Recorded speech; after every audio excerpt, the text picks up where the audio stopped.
You probably don't know me, but I am one of those 0.01 percenters that you hear about and read about, and I am by any reasonable definition a plutocrat.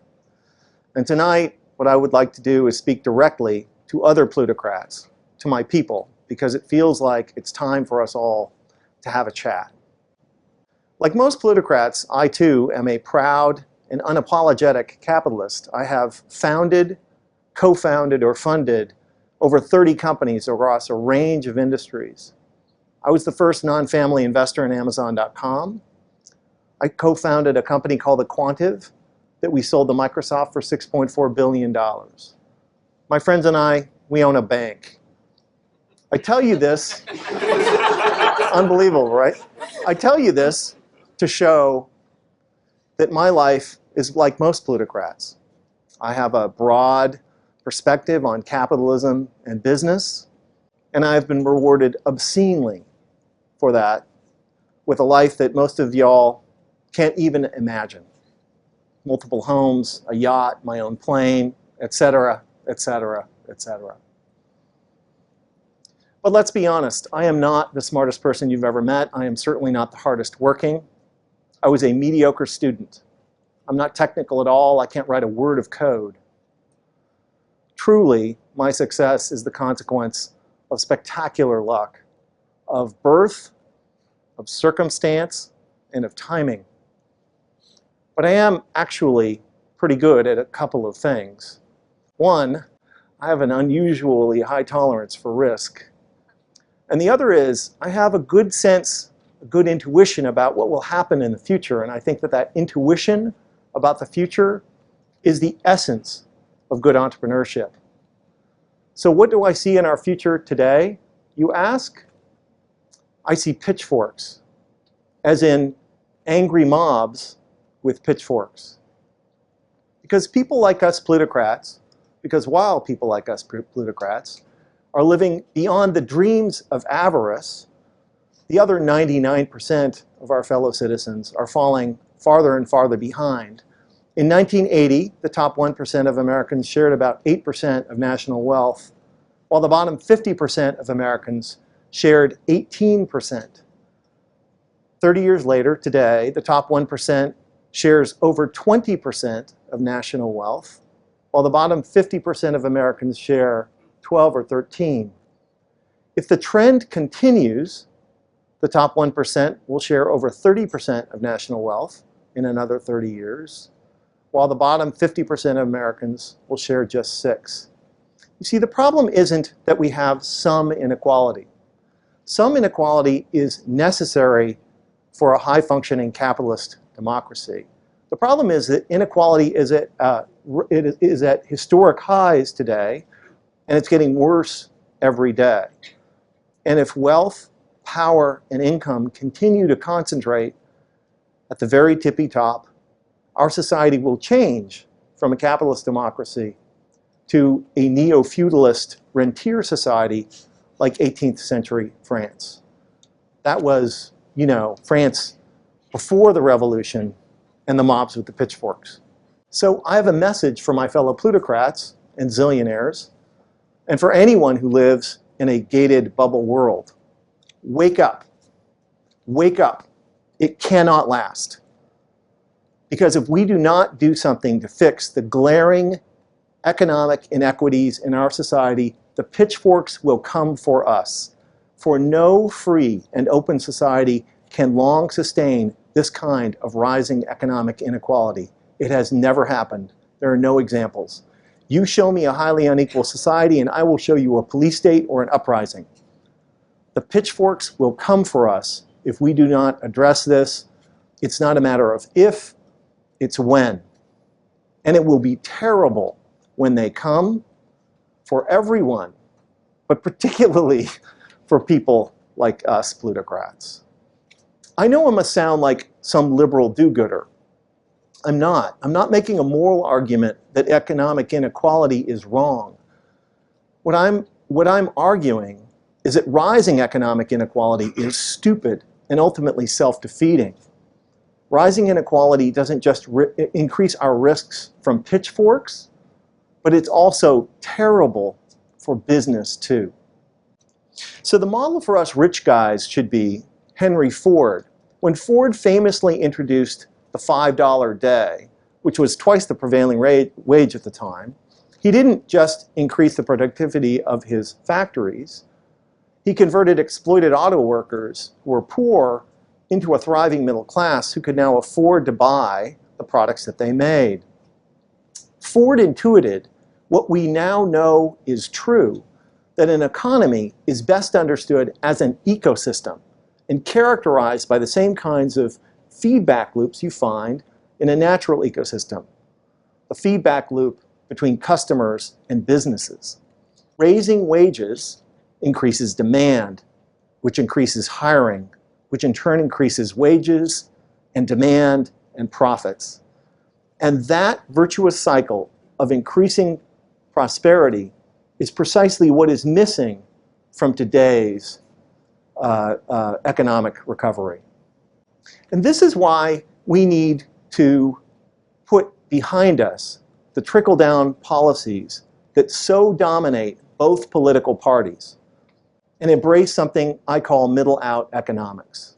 Middle-out economics rejects the neoclassical economic idea that economies are efficient, linear, mechanistic, that they tend towards equilibrium and fairness, and instead embraces the 21st century idea that economies are complex, adaptive, ecosystemic, that they tend away from equilibrium and toward inequality, that they're not efficient at all, but are effective if well managed. This 21st century perspective allows you to clearly see that capitalism does not work by effectively allocating existing resources. It works by effectively creating new solutions to human problems. The genius of capitalism is that it is an evolutionary solution-finding system. It rewards people for solving other people's problems. The difference between a poor society and a rich society, obviously, is the degree to which that society has generated solutions in the form of products for its citizens. The sum of the solutions that we have in our society really is our prosperity, and this explains why companies like Google and Amazon and Microsoft and Apple and the entrepreneurs who created those companies have contributed so much to our nation's prosperity. This 21st century perspective also makes clear that what we think of as economic growth is best understood as the rate at which we solve problems. But that rate is totally dependent upon how many problem solvers, diverse, able problem solvers we have, and thus how many of our fellow citizens actively participate, both as entrepreneurs who can offer solutions and as customers who consume them. But this maximizing participation thing doesn't happen by accident. It doesn't happen by itself. It requires effort and investment, which is why all highly prosperous capitalist democracies are characterized by massive investments in the middle class and the infrastructure that they depend on. We plutocrats need to get this trickle-down economics thing behind us. This idea that the better we do, the better everyone else will do. It's not true. How could it be? I earn 1,000 times the median wage, but I do not buy 1,000 times as much stuff, do I? I actually bought 2 pairs of these pants, what my partner Mike calls my manager pants. I could have bought 2,000 pairs, but what would I do with them? How many haircuts can I get? How often can I go out to dinner? No matter how wealthy a few plutocrats get, we can never drive a great national economy. Only a thriving middle class can do that. There's nothing to be done, my plutocrat friends might say. Henry Ford was in a different time. Maybe we can't do some things. maybe we can do some things. On June 19th, 2013, Bloomberg published an article I wrote called "The Capitalist Case for a $15 Minimum Wage." The good people at Forbes magazine, among my biggest admirers, called it Nick Hanauer's near insane proposal. And yet, just 350 days after that article was published, Seattle's Mayor Ed Murray signed into law an ordinance raising the minimum wage in Seattle to $15 an hour, more than double what the prevailing federal $7.25 rate is. How did this happen? Reasonable people might ask. It happened because a group of us reminded the middle class that they are the source of growth and prosperity in capitalist economies. We reminded them that when workers have more money, businesses have more customers and need more employees. We reminded them that when businesses pay workers a living wage, taxpayers are relieved of the burden of funding the poverty programs like food stamps and medical assistance and rent assistance that those workers need. We reminded them that low-wage workers make terrible taxpayers, and that when you raise the minimum wage for all businesses benefit, yet all can compete. Now, the orthodox reaction, of course, is raising the minimum wage costs jobs, right? Your politicians always echoing that trickle-down idea by saying things like, well, if you raise the price of employment, guess what happens? You get less of it. Are you sure? Because there's some contravening evidence. Since 1980, the wages of CEOs in our country have gone from about 30 times the median wage to 500 times. That's raising the price of employment. And yet, to my knowledge, I have never seen a company outsource its CEO's job, automate their job, export the job to China. In fact, we appear to be employing more CEOs and senior managers than ever before. So too for technology workers and financial services workers who earn multiples of the median wage, and yet we employ more and more of them. So clearly, you can raise the price of employment and get more of it. I know that most people think that the $15 minimum wage is this insane, risky economic experiment. We disagree. We believe that the $15 minimum wage in Seattle is actually the continuation of a logical economic policy that is allowing our city to kick your city's ass. Because you see, Washington State already has the highest minimum wage of any state in the nation. We pay all workers $9.32, which is almost 30% more than the federal minimum of $7.25, but crucially, 427% more than the federal tipped minimum of $2.13. If trickle-down thinkers were right, then Washington State should have massive unemployment. Seattle should be sliding into the ocean. And yet, Seattle is the fastest growing big city in the country. Washington State is generating small business jobs at a higher rate than any other major state in the nation. The restaurant business in Seattle, booming. Why? Because the fundamental law of capitalism is when workers have more money, businesses have more customers and need more workers. When restaurants pay restaurant workers enough so that even they can afford to eat in restaurants, that's not bad for the restaurant business. That's good for it, despite what some restaurateurs may tell you. Is it more complicated than I'm making out? Of course it is. There are a lot of dynamics at play. But can we please stop insisting that if low-wage workers earn a little bit more, unemployment will skyrocket and the economy will collapse? There is no evidence for it. The most insidious thing about trickle-down economics is not the claim that if the rich get richer, everyone is better off.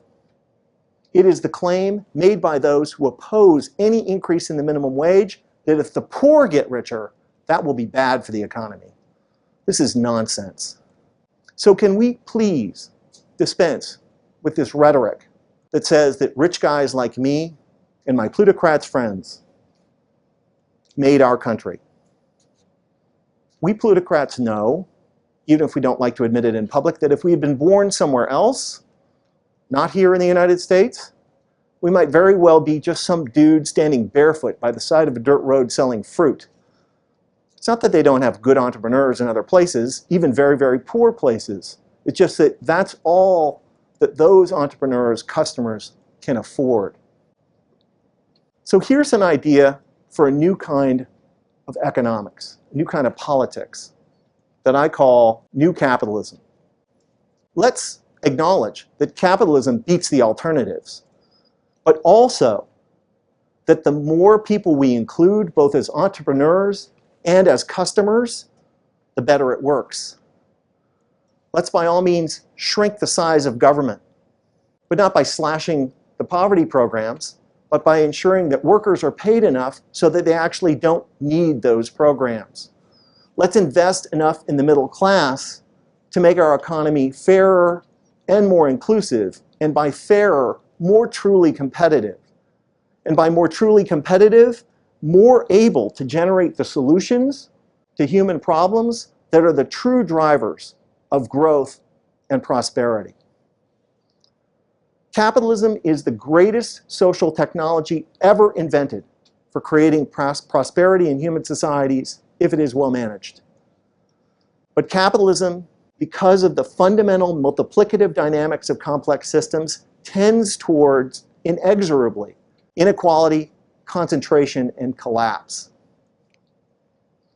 The work of democracies is to maximize the inclusion of the many in order to create prosperity, not to enable the few to accumulate money. Government does create prosperity and growth by creating the conditions that allow both entrepreneurs and their customers to thrive. Balancing the power of capitalists like me and workers isn't bad for capitalism, it's essential to it. Programs like a reasonable minimum wage, affordable health care, paid sick leave, and the progressive taxation necessary to pay for the important infrastructure necessary to the middle class, like education, R&D. These are indispensable tools shrewd capitalists should embrace to drive growth, because no one benefits from it like us. Many economists would have you believe that their field is an objective science. I disagree. And I think that it is equally a tool that humans use to enforce and encode our social and moral preferences and prejudices about status and power. Which is why plutocrats like me have always needed to find persuasive stories to tell everyone else about why our relative positions are morally righteous and good for everyone. Like, we are indispensable, the job creators, and you are not. Like, tax cuts for us create growth, but investments in you will balloon our debt and bankrupt our great country. That we matter, that you don't. For thousands of years, these stories were called divine right. Today, we have trickle-down economics. How obviously, transparently self-serving all of this is. We plutocrats need to see that the United States of America made us, not the other way around. That a thriving middle class is the source of prosperity in capitalist economies, not a consequence of it. And we should never forget that even the best of us, in the worst of circumstances, are barefoot by the side of a dirt road selling fruit. Fellow plutocrats, I think it may be time for us to recommit to our country, to commit to a new kind of capitalism which is both more inclusive and more effective. A capitalism that will ensure that America's economy remains the most dynamic and prosperous in the world. Let's secure the future for ourselves, our children, and their children. Or alternatively, we could do nothing. Hide in our gated communities and private schools, enjoy our planes and yachts. They're fun. And wait for the pitchforks. Thank you.